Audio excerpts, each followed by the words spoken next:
Saya berharap mudah-mudahan dengan telah dilaksanakannya sholat khusuf, sholat gerhana bulan, dan sekarang dilanjutkan dengan khutbah,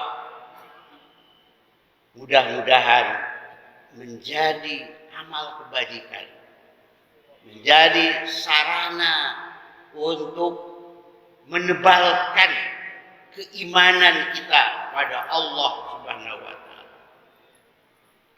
Bapak yang dirahmati Allah, hari ini atau tepatnya sore dan malam ini, Allah Subhanahu wa Ta'ala memperlihatkan salah satu kekuasaannya. Allah itu Maha Kuasa. Gerhana bulan ini merupakan salah satu tanda-tanda kemahakuasaan Allah. Kita sebagai orang yang beriman harus mensikapinya dengan tauhid. Inilah salah satu tauhid rububiyah. Nah, kita melaksanakan sholatnya ini tauhid uluhiyah. Tauhid rububiyah yaitu tauhid, yaitu mengesahkan Allah dalam semua ciptaan Allah ini. Bukti-bukti kekuasaan Allah. Dalam surat Ali Imran tadi sudah saya bacakan, yaitu ayat 190 dan 91. Inna fi khalqis samawati wal ardi wa ikhtilafil laili wan nahar la ayatil liulil albab. Sesungguhnya pada pergantian siang dan malam, sesungguhnya dalam penciptaan langit dan bumi serta pergantian siang dan malam itu terdapat bukti kemahakuasaan Allah. La ayatil ulil albab.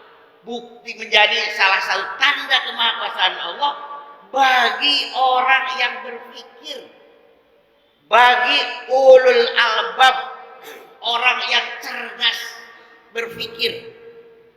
Nah, ini yang dimaksud dengan ulul albab itu apa? Alladzina yadhkuruna Allah qiyaman, yaitu orang yang senantiasa berzikir, ingat kepada Allah di saat berdiri, wa qu'udan, dan di saat duduk. Jadi di saat berdiri, saat duduk, berbaring, ingat kepada Allah. Itu adalah ulul albab. Wala junubihim, di saat dia berbaring. Wa yatafakkaruna, dan selalu berpikir fi khalqis samawati, dalam penciptaan bumi dan langit. Nah, kemudian dalam surat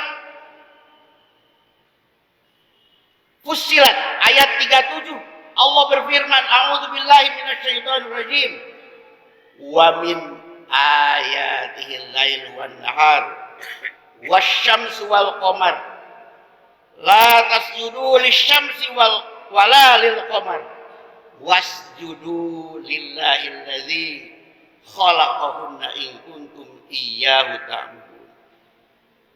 Dan sebagian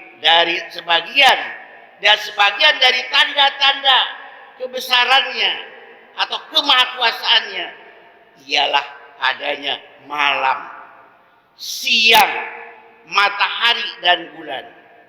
Janganlah bersujud kepada matahari, dan bersujudlah kepada Allah yang menciptakannya, pada Allah yang menciptakan bulan dan matahari tersebut. Bagi siapa? Jika kamu hanya menyembah kepada Allah. Nah, orang yang menyembah hanya kepada Allah itu adalah orang yang bertauhid. Nah, jadi kita sebagai orang yang beriman, saya mengajak pada hadirin yang ada di sini, mari kita sikapi fenomena alam gerhana bulan itu dengan tauhid. Dengan tauhid yang lurus. Jangan sampai kita menyikapinya dengan hal-hal yang berbau klinik, yang berbau perdukunan. Justru ini kita harus disikapi dengan tauhid yang lurus.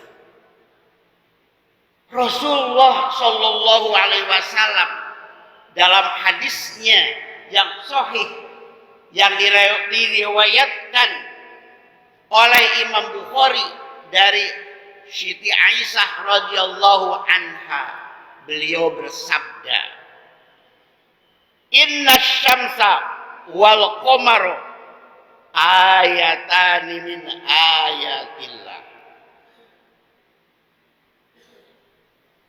Sesungguhnya matahari dan bulan itu dua tanda dari begitu banyak ayat-ayat Allah.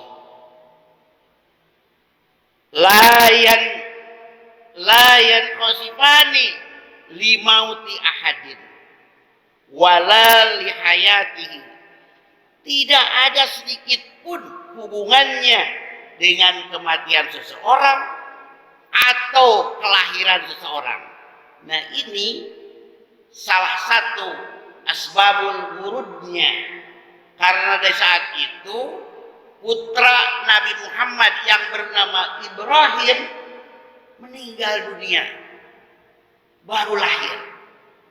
Nah, pada saat itu orang-orang kasakusuk, wah ini terjadinya gerhana itu karena kematian Ibrahim, putranya Nabi Muhammad.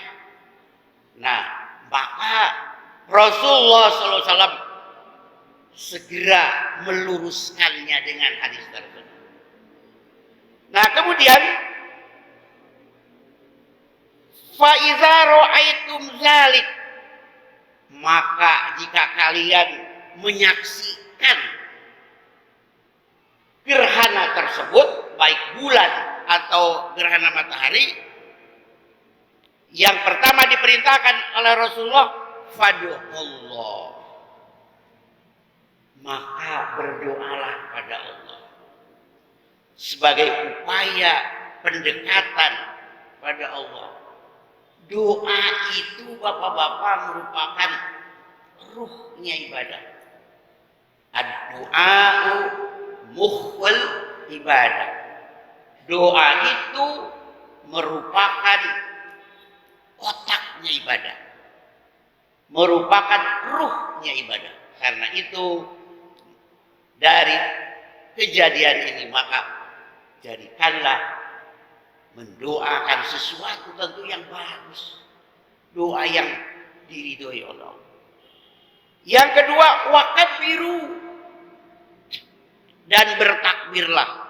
Alhamdulillah tadi mulai 5:30 bertakbir. Takbir itu merupakan pengagungan terhadap Allah, mengakui akan kebesaran Allah. Kita sebagai makhluknya adalah kecil di hadapan Allah. Ibaratnya hanya setitik debu dibandingkan alam yang luas ini. Jadi kita kecil. Salah satu pesan moral yang lain adalah hilangkanlah kesombongan. Kesombongan kepada Allah atau kesombongan pada sesama manusia. Kemudian wasallu, dan sholatlah. Yang dimaksud di sini adalah sholat khusyuk. Alhamdulillah tadi kita telah melaksanakannya dan dipimpin oleh seorang imam yang suaranya cukup menggugah bagi diri kita, bagi diri kita. Mudah-mudahan sholat yang insya Allah khusyuk tadi Allah terima sebagai amal kebajikan. Yang terakhir, yang keempat, wa tasaddaqu, bersedekahlah. Dalam sebuah keterangan Bapak-bapak, nanti penyesalan yang dilakukan oleh manusia setelah meninggal karena akibat penyesalan memohon kepada Allah, ya Allah, kembalikan kami ke dunia. Kami ingin bersedekah. Ya tentu setelah meninggal tidak ada kesempatan untuk kembali ke dunia.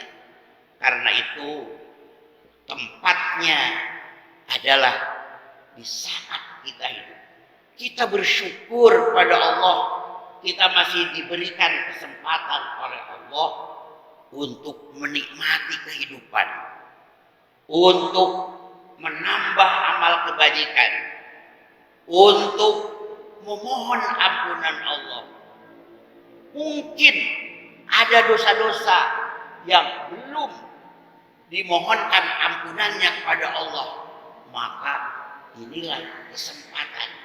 Apalagi telah diingatkan dengan kejadian yang cukup hebat ini.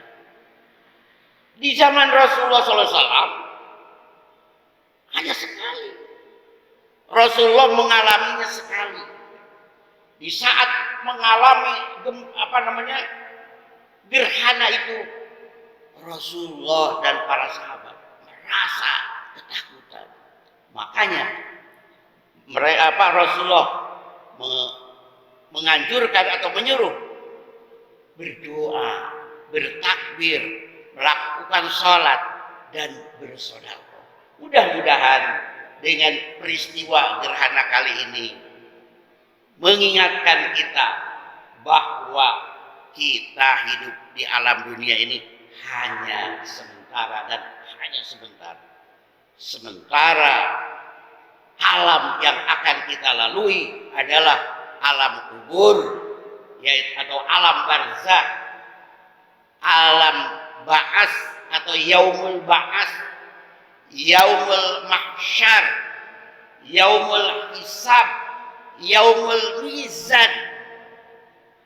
Mudah-mudahan kita dengan waktu yang diberikan Allah mampu memperbaiki diri dan akhirnya kita mendapat kemenangan, karena orang yang sukses adalah orang yang Allah selamatkan dari azab neraka dan dimasukkan ke dalam surganya Allah Subhanahu wa taala. Demikian Bapak-bapak yang bisa saya sampaikan.